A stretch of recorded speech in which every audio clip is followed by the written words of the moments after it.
Malam mungkin apa yang nanti akan kita diskusikan. Teman-teman silahkan untuk menyampaikan beberapa pertanyaan. Waktu kita sangat terbatas, mudah-mudahan bisa dimanfaat secara maksimal. Saya akan membagi session menjadi 2 session pertanyaan. Tapi sebelumnya, setiap satu session akan saya persilahkan paling banyak 3 pertanyaan. Mudah-mudahan ini bisa 2 session. Kalau misalkan dalam 1 session sudah habis waktunya, saya terpaksa batasi. Nanti akan saya berikan kesempatan kepada Pak Agus Prabowo untuk menyampaikan beberapa hal. Mungkin waktunya sekitar 5-10 menit, Pak ya. Kemudian juga selanjutnya Pak Tri. Sebagai ini juga pendahuluan seperti yang kita diskusikan bersama bahwa IFPI lahir adalah dalam rangka bahwa sudah ada lebih dari 1.300 jabatan fungsional. Ini di luar yang tadi ada laporan berguguran, Pak. Jadi khususnya yang saya dengar tadi ada di Kemenak juga ada yang sudah mulai mengundurkan diri. Juga ada di beberapa tempat lain yang sudah mulai mengundurkan diri. Ini kondisi real di lapangan. Kita terus terang sangat prihatin ini terjadi. Ke depan kita di IFPI akan berjuang. Kalau misalkan ada yang ingin mengundurkan diri, kita advokasi dulu supaya jangan mengundurkan diri, karena peran dan fungsi jabatan fungsional ini tidak lagi ringan seperti sekarang, atau ini sangat besar peranannya. Apalagi tadi seperti gambaran mungkin Pak Agus Prabowo tadi saya tanya juga, Pak, sebenarnya cara ngintipnya gimana di perubahan Perpres gitu ya. Jadi cara ngintipnya gimana, karena mudah-mudahan sekarang bisa ada cara untuk ngintip, Pak. Nah, gitu kan, mudah-mudahan ada bocoran-bocoran dikit tentang peran dan fungsi jabatan fungsional nanti ke depannya di dalam perubahan Perpres 54 yang kelima, atau juga nanti mungkin perubahan Perpres yang ke-6 atau Perpres baru. Kita tidak tahu apakah ini tujuannya adalah untuk menggambarkan akan kemana sebenarnya jabatan fungsional ini akan bisa berperan sebagai mitra KPP, termasuk juga seperti yang disampaikan oleh Pak Tribowo tadi bahwa jabatan fungsional atau IP ini lahir sebagai mitra, sehingga tawarannya adalah apa yang kira-kira IFPI bisa bantu dalam seluruh program roadmap LKPP itu nantinya. Mudah-mudahan ini menjadi satu trigger untuk diskusi kita ke depan. Sebagai yang pertama, saya persilahkan kepada Pak Agus Prabowo, waktunya 5-10 menit. Nanti kita berikan untuk membuka ruang diskusi yang lebih luas. Kemudian saya berikan kepada Pak Tri Widodo untuk yang kedua, baru kemudian sesi pertanyaan. Silakan Pak, waktu dan tempat saya persilahkan. Baik, terima kasih. Saya mau fokus di rencana revisi Perpres saja ya. Siap. Memang terus terang saya belum kuasai 100% karena belum membaca dari A sampai Z gitu ya. Saya baru baca sekitar 30%, tapi sudah browsing semua. Dari pengalaman itu kelihatannya akan kita hasilkan Perpres baru. Perpres baru yang fokusnya kalau dibandingkan dengan Perpres 54 2. Yang pertama memberi kemudahan. Memberi kemudahan itu kalau istilahnya Pak Jokowi, Pak Presiden, kalian itu kalau bikin aturan jangan bikin pagar yang tinggi-tinggi, sebab pagar tinggi-tinggi orang juga lewat lompat juga. Jadi lebih baik pagarnya diturunkan. Faktor pertama. Yang kedua, untuk menghindari kriminalisasi. Kriminalisasi itu pesannya kuat sekali. Kriminalisasi ini bisa dari macam-macam, bisa dari ketika pelaksanaan, evaluasi dan sebagainya melalui laporan masyarakat, maupun melalui audit. Audit ini juga berat saja kan. Kami banyak mendengar audit BPK maupun BPKP itu kadang-kadang terlalu jauh. Terlalu jauh itu sudah dilelang, keluar nilai kontrak itu masih dievaluasi. Padahal harusnya yang diaudit itu adalah proses lelangnya. Itu juga saya rumusan. Jadi yang akan terjadi nanti pasal soal HPS itu banyak uraiannya. HPS itu apa sih dan sebagainya. Kalau dulu kan hanya satu kan, HPS bukan alat untuk menghitung kerugian negara, pasal lain itu 28 hari gitu kan. Sekarang ditumpuk di satu pasal. Contoh-contoh. Pertanyaan tadi bagaimana mengintip, pada prinsipnya kami terbuka. Silakan saja kalau mau lihat, gitu. Saya juga punya kopinya satu. Tetapi karena ini masih sifatnya masih bukan rahasia, masih draft gitu ya. Ya itu tidak boleh keluar dari lingkungan LKPP dulu. Kami akan sampai akhir minggu ini digodok habis dulu di lingkungan LKPP. Setelah itu baru kita keluar tuh pembahasan interdep. Nah ketika interdep itu lebih publish lagi ya.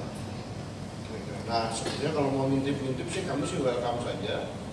Acaranya besok, tapi tuan rumahnya Pak Robin, dia pikir tidak ada di sini. Tapi kalau mau nengok boleh saja. Nanti setelah terpublish mungkin bisa diberi kesempatan untuk IFA juga untuk itu. Oh tentu.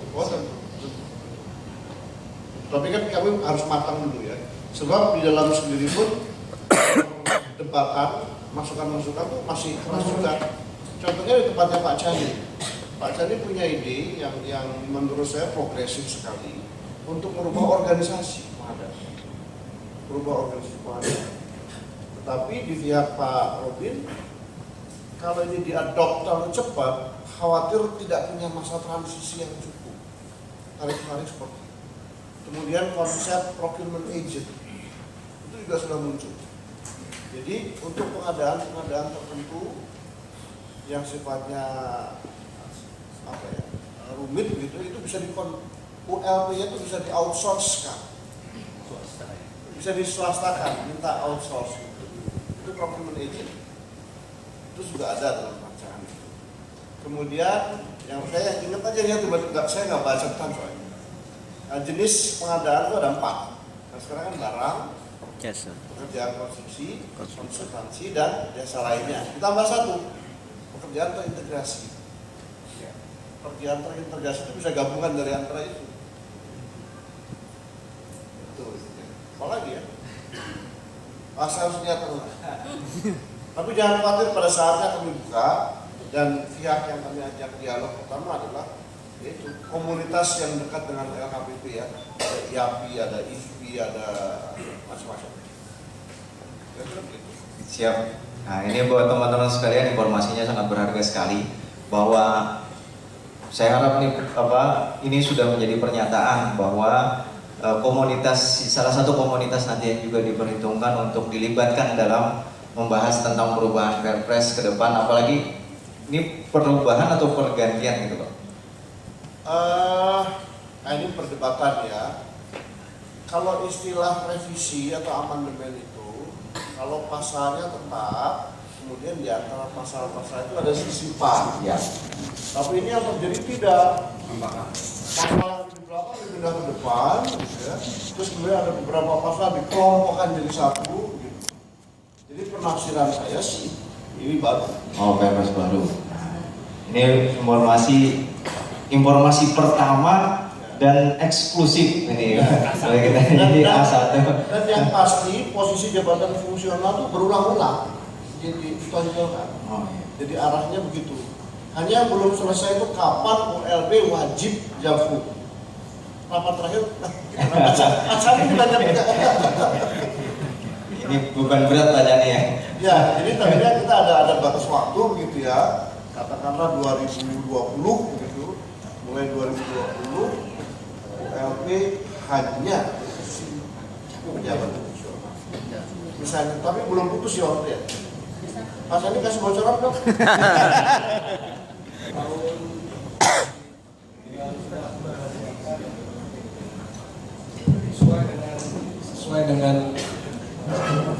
sesuai dengan rekstra kita sampai tahun 2019 kan. 2019. ULP diisi oleh 25% pejabat fungsional. Itu target kita waktu itu. Ya. Tapi ini saya masih tawar-tawaran, naikin nggak ya? Siap Bapak. Nah, ini juga Pak, ini salah satu materi yang sudah kita diskusikan, debat hebat di Surabaya sampai jam 1 malam kita baru selesai, bahwa kapan sih kita sebagai Japung itu bahkan ada yang protes Pak. Salah satunya yang protes bahwa kenapa pasal tentang pengadaan di ULP harus dilaksanakan oleh Japung kemarin itu dicabut. Nah, ini persoalan pertanyaan lagi karena apa Pak? Ada yang madya, begitu madya, kemudian melaksanakan pengadaan kan harus ada batasan-batasan itu kan. Jadi akhirnya tidak dapat kerjaan Pak. Nah, itu karena apa? Sekarang di pengadaan sendiri di UMB. Ini pertanyaannya, mudah-mudahan teman-teman sudah bisa terjawab seperti apa yang kita sampaikan. Yang kebetulan saya sampaikan dalam bentuk kata-kata yang ini bahwa kita hanya ingin melihat IP, hanya ingin bertanya bahwa ke depan kita mau dijadikan apa. Nah ini salah satu jawaban. Salah satu jawaban bahwa 2019 nanti ini masih dan ini kita semua harus dukung bersama. Dengan 25% tahun 2019 pun 1.300 ini belum cukup untuk melaksanakan. Apalagi sebenarnya belum merata. Karena beban berat ada di Kemenak. Di Kemenak itu ada lebih dari 274 fungsional pengadaan yang sudah terjun bebas menjadi fungsional pengadaan. Dan istiqomah sekali Pak. Walaupun masih ada beberapa tadi yang sudah mengundurkan diri. Oke, selanjutnya saya persilakan kepada Pak Triwidodo untuk menyampaikan. Terima kasih. Jadi memang apa yang disampaikan oleh Pak Agus Prabowo itu sebenarnya kalau teman-teman yang nggak hadir di sini, saya mohon pesan aja teman-teman yang hadir memberitahu kepada teman-teman yang tidak hadir. Bisa-bisa nanti yang 1.300 yang kurang itu akan berlebih, akan lebih. Karena apa? Saya ingat dulu waktu saya diminta sebagai waktu di Halim Pak ya, sumber sebagai ini apa namanya, waktu masih baru testimoni untuk pejabat fungsional pengadaan. Gimana saya mau memberikan testimoni padahal waktu itu masih baru Pak. Waktu itu di Halim Pak, di hotel apa gitu ya.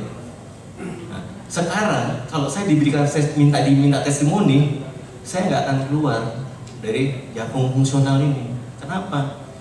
Karena dari awal waktu saya memberikan testimoni itu, saya bilang bahwa udah garis tangan kalau orang di pengadaan itu orangnya yang maunya jiwa entrepreneur gitu. Jadi ada buku bilang katanya birokrasi entrepreneurship. Waktu itu saya baca, maksudnya apa gitu ya? Rupanya itu pas di pengadaan. Pas di pengadaan. Jadi orang yang masuk di fungsional pengadaan itu sebenarnya jiwanya jiwa entrepreneur gitu. Nah, jadi apa yang tadi disampaikan oleh Pak Agus Prabowo sebenarnya IP ini sebenarnya dalam rangka kita bisa membantu ya, membantu sebagai katalisator lah. Tadi saya sampaikan sebagai katalisator informasi-informasi ini terdeliver gitu. Nah, biasanya kalau kita sebagai fungsional di kantor itu kan kita nggak dianggap sama struktural. Nah, saya mohon nanti pulang dari sini kan ada teman-teman juga yang nggak hadir tapi sudah pesan juga kan ya jaket. Nanti digantung di ruang kerja ini, ditempel di ini. Itu menunjukkan bahwa ini loh kita bangga menjadi fungsional pengadaan. Setuju nggak Bapak Ibu? Setuju ya? Karena disitulah kekuatan kebersamaan kita.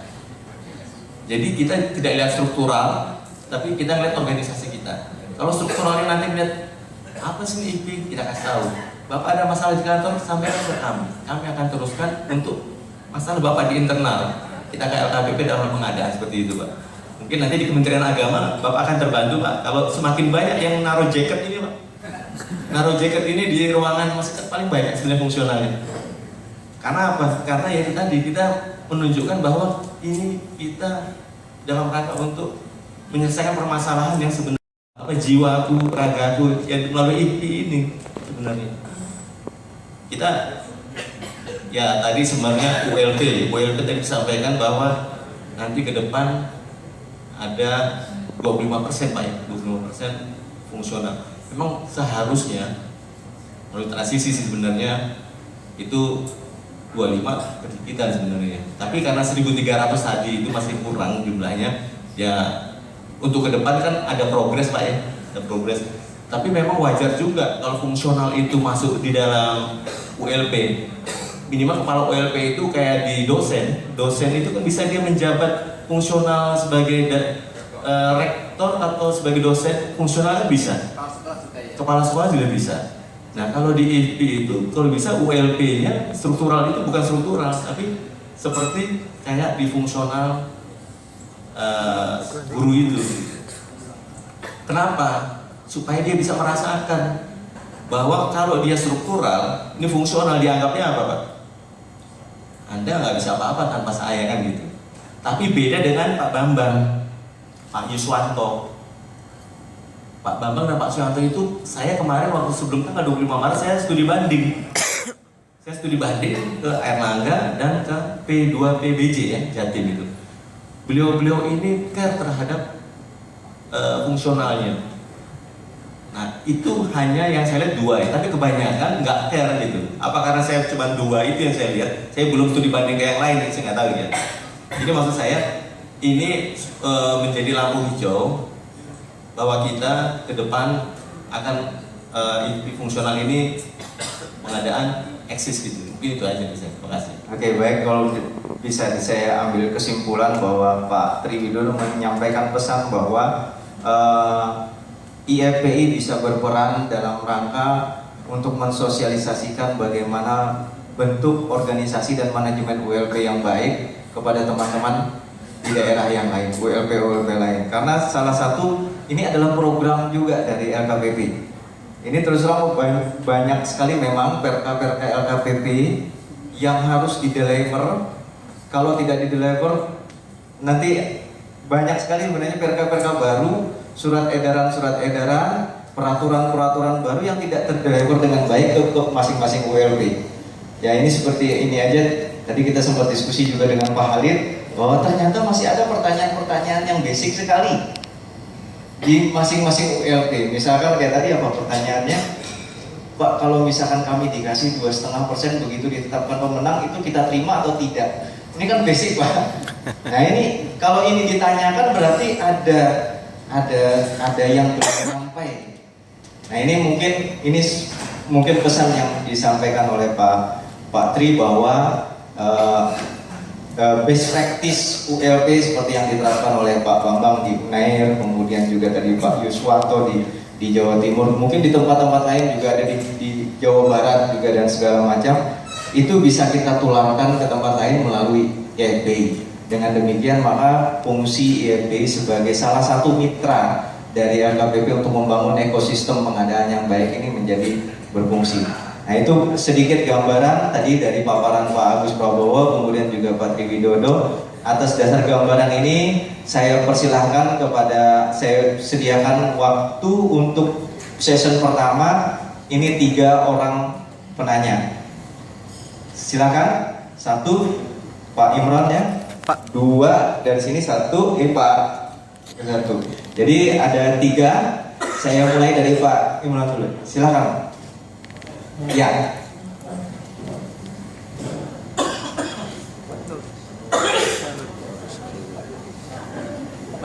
Saya Pak. Yang disampaikan, jadi menurut Pak Nur harusnya pengadaan ini menjadi pekerjaan utama, bukan lagi menjadi pekerjaan sampingan, termasuk tidak hanya buat Japungnya, tapi juga buat yang menjabat sebagai PPK, buat yang menjabat sebagai PPHP, buat yang menjabat sebagai PA KPA. Nah ini tantangan nih Pak. Artinya apa yang tadi digambarkan tentang perubahan Perpres terbaru, bahwa nanti tugas mulai dari tugas PA KPA, Japung akan terlibat di situ, mungkin bisa inline di situ. Kemudian mungkin itu dulu Pak, yang mohon mohon tanggapannya dari Pak. Terima kasih. Kebanyakan sih saran ya, jadi saya ingat, saya cepat saja. Terima kasih Pak Widi yang saya agak apa namanya tidak hafal detailnya ya. Tapi perka yang dimaksud itu sebetulnya sifatnya endorsement. Endorsement itu situasinya begini, Japsung itu kan sekarang masih pilihan. Orang boleh ikut Japsung ahli pengadaan atau tidak. Tapi bagi yang sudah pilih harus diberi rumah. Nah rumah di dalam organisasi pengadaan kan bisa macam-macam. SPA, KPA, pejabat pengadaan, ULP, PPAP, dan sebagainya. Nah, kita pilih rumah yang terbesarnya itu ada di ULP. Kita endorse ke situ. Tapi kalau tidak cukup karena satu dan lain hal, ya sudah PNS biasa tapi bersertifikat. Jadi ya kalau bersertifikat itu memang tidak dicabut, itu wajib. Jadi orang yang sudah jago otomatis punya sertifikat. Jadi tiket pertama itu adalah sertifikat. Jadi maksudnya itu endorsement. Detailnya saya lupa tapi kira-kira jiwanya. Kalau yang lain saya tampung Pak. Cuma memang masalah penegakan hukum ini dilematis ya. Dilematis itu karena ada undang-undang kejaksaan maupun kepolisian yang memberi peluang bagi masyarakat untuk mengadukan. Dan itu sering dipakai pintu masuk bagi oknum-oknum yang niatnya memang salah atau benar. Ya, tetap diproses. Ya. Nah, celakanya kalimatnya tuh gini, setiap pengaduan masyarakat wajib ditindaklanjuti. Tidak ada klausul pengaduan yang seperti apa dan bagaimana kita mengadu dengan lulus gitu. Banyak oknum-oknum yang piara LSM, Pak. Iya. Piara LSM, si LSM itu cari-cari kesalahan gitu ya. Nanti kalau ketemu udah cuma digrecokin saja. Bagaimana cara mengatasinya? Tidak hanya lewat regulasi, tapi kami juga mendekatkan ke Presiden. Ya. Kalau Bapak Ibu tahu, Presiden sudah menerbitkan Impres nomor 1 tahun 2016, yang intinya itu memperingatkan atau menahan kepolisian dan kejaksaan untuk turun manakala ada pengaduan masyarakat. Jadi undang-undang sudah bisa dihapus, sekarang anak buah presidennya yang dikendalikan, Kapolri dan kejaksaan dengan jajarannya dikendalikan. Kemudian dibentuklah tim 4, tim pendamping pengadaan di pusat maupun di daerah. Itu dibuat mekanismenya. Kalau ada oknum yang meras gitu ya, dilaporkan saja, dilaporkan ke kejaksaan atau Kapolri. Nanti kalau tidak sesuai itu presidennya akan marah. Dan presiden beberapa kali menyampaikan hal itu dalam beberapa pertemuannya. 2-3 bulan yang lalu, gubernur dan bupati wali kota dikumpulkan di Jogja, muncul lagi isu. Jadi memang sudah terlanjur Pak, terlanjur ada pasal pengaduan masyarakat itu ya. Undang-undang harus cabut itu. Tapi cara cabut kan sudah kita. Oke, ya tadi berarti sudah menjawab ketiga tanggapan bahwa pertama tadi masukan dari Pak Nur, kemudian masukan juga tentang Nah ini Pak yang belum ini Pak tentang di tengah-tengah nanti mohon di ini juga. Ini aspirasi ya. Artinya kalau perubahan Perpres kalau bisa masa berlakunya di awal. Ya. Benar. Di dalam rancangan yang sekarang memang kalau ini disahkan akan berlaku mulai 1 Januari 2023. Yang itu betul ya. Jadi harus diawali dengan awal-awal. Ya. Oke, baik. Pak Tri ada tambahan? Oke, cukup. Saya buka session kedua. Yang pertama dari situ 1 di tengah sini 1 Pak. Ini di tengah. Kemudian yang di depan 1.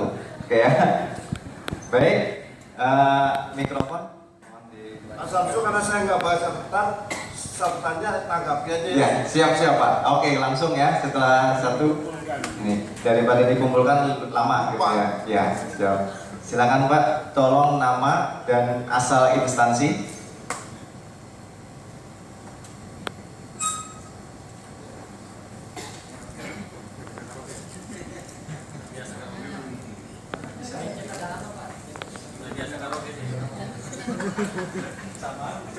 Jadi rame ya.